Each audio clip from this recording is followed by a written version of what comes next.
Describe the dictator game. The dictator game is a derivative of the ultimatum game. It's where a single player has the ability to send the money to another person or not. Describe the double blind game. The double blind dictator game is where the majority keep the money for themselves. Describe the ultimatum game. The ultimatum game is with a correspondent and a responder. The correspondent has the ability to splitting the money between the responder and the corresponder. Once the idea is made, once the deal is made with the corresponder, the responder has the ability to reject it or accept it. What can we learn from these games when we understand the different results each produce? What do the differences in results seen between the dictator game and the double blind game teach us about how much we value being liked?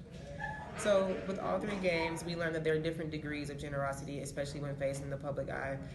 All these games teach us is that when you're placed on a public platform, you tend to want to do better because you don't want to be perceived as selfish or as someone who doesn't care. So, if the results of the experiment remain completely anonymous, like with the double blind dictator game, people would be either not donate anything or would just do the bare minimum. However, when facing the complete public eye or when faced with the idea to publicly split portions with other people, people are going to tend to be more generous because people are afraid of bad karma or afraid of getting the reputation of being stingy or selfish. Okay. A few pages short of 300, Dr. Pinker throws the whole kitchen at the reader. He contrasts the tragic vision of humans with the utopian view.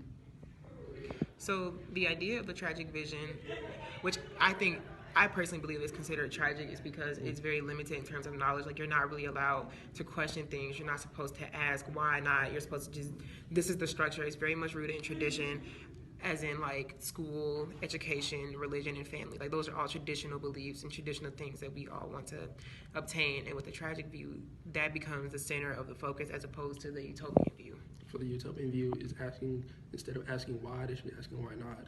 For the social arrangement, they shouldn't restrict or alter the vision of a better perfect world.